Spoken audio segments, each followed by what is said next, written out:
felicidade para o homem sempre foi algo muito difícil de se alcançar. Freud diria que isso é uma tarefa quase que impossível. E é assim que ele inicia o capítulo 3 do livro O Mal-Estar na Civilização. Ele começa explicando que existem pelo menos 3 causas que impedem que essa felicidade aconteça. A primeira causa é aquilo que ele vai chamar de prepotência da natureza, que é a agressividade da natureza, a sua força indomável. A segunda causa é por conta da fragilidade do nosso próprio corpo humano e de como a gente se sente impotente diante das nossas fraquezas físicas. Então a gente meio que já se rendeu diante dessas 2 forças, a da natureza e da limitação do corpo. Não há muito o que se fazer. Mas existe essa terceira causa que também impede que a gente seja feliz. E essa causa é mais recente. Essa causa tem a ver com esse homem moderno, esse homem que resolveu um dia viver de maneira civilizada. E essa terceira causa é uma luta que todos nós temos por não conseguirmos obedecer nem nos submeter plenamente àquilo que chamamos de norma social, que são as regras, o bom viver em sociedade. O que existe é uma espécie de rebeldia diante dessas leis que nós mesmos criamos. Então, a gente se esforça o tempo todo lidando e enfrentando essa incapacidade de conviver junto. É sempre uma luta, uma tarefa árdua.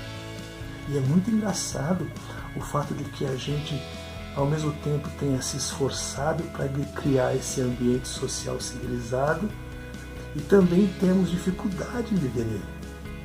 O que a gente criou nos é impossível. O que há aparentemente é uma espécie de força contrária que vem da nossa própria natureza. Uma espécie de ser primitivo, talvez, mais animal, onde a única coisa que ele quer é que seja os desejos individuais primitivos mais satisfeitos.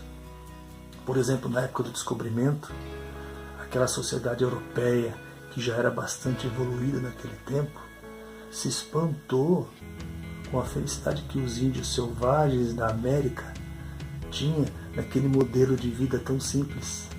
Tinham muito pouco e eram felizes.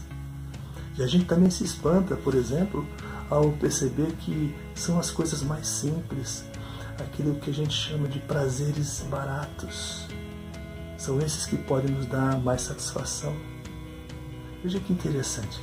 O homem criou a civilização, ele criou as tecnologias, a ciência, as leis, e fez tudo isso com a garantia de se proteger dos perigos da natureza e da agressão do próprio homem.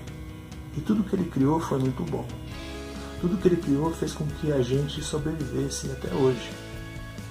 E criar também todas essas coisas boas fez com que o homem tivesse se sentido uma espécie de semideus, ou melhor, um Deus protético. E ao mesmo tempo, e mesmo assim, a gente não conseguiu ser feliz, mesmo se tornando semelhantes a Deus.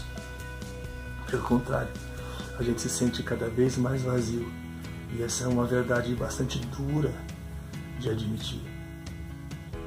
E ainda que a gente admire uma civilização moderna, olha só, cheia de progresso, cheia de prédios, pontes, iluminação nas ruas, segurança, ou serviços públicos que funcionem muito bem e também meios de transporte, porque tudo isso no fundo prova a nossa capacidade humana, nossa inteligência. A gente também tem uma necessidade que nessas cidades existam, por exemplo, parques com árvores, e a gente quer um jardim onde a gente possa plantar as nossas flores. Parece que de alguma maneira a gente quer imitar a natureza e voltar para a natureza. O Freud vai entender que apesar de tudo que a civilização foi capaz de construir, nós ainda sabemos que nada vai superar uma beleza natural, a beleza da natureza. E nós ficamos, de certa maneira, incomodados por causa disso. E também de que, como a gente não consegue, ou por não conseguir imitar a beleza da natureza, o que a gente tenta é compensar essa frustração criando outros conceitos. Um conceito, por exemplo, de higiene e de limpeza, cada vez mais aprimorados. A modernidade de uma civilização está, pode perceber, diretamente proporcional a essas regras de limpeza e de higiene. Repare só. Tem até uma cena do filme coreano Parasita, onde o filho do rico comenta que o cheiro do motorista da casa, é o mesmo cheiro da cozinheira, aquilo que ele chama de cheiro de pobre. E a última coisa que o homem pode buscar para conquistar a almejada felicidade ainda mais moderna, mais íntegra, é a instituição do que chamamos também de Estado de Direito. Porque é no Estado de Direito que nós temos garantidos as nossas seguranças, nossas igualdades entre todos os homens. E ainda que isso pareça muito justo, muito digno, o homem também consegue se frustrar diante de tudo isso. Porque dentro dele, aquele homem animal e cheio de instinto não quer igualdade. Pelo contrário, o que ele quer é sempre a satisfação do seu próprio desejo egoísta. Então obedecer regras e deveres traz angústia para aquele que quer somente transgredir. Quanto mais, entre aspas, cidadãos de bem nós formos, mais frustrados em nossos desejos seremos. E até podemos nos tornar mais agressivos. A gente tem visto nos dias de hoje exatamente isso. E realmente terminando, porque a gente não consegue conquistar tal beleza plena, a gente também não consegue ser feliz. Assim, eu termino fazendo uma pergunta final. Como é que você está se saindo nessa busca de felicidade na sua vida? Até a próxima.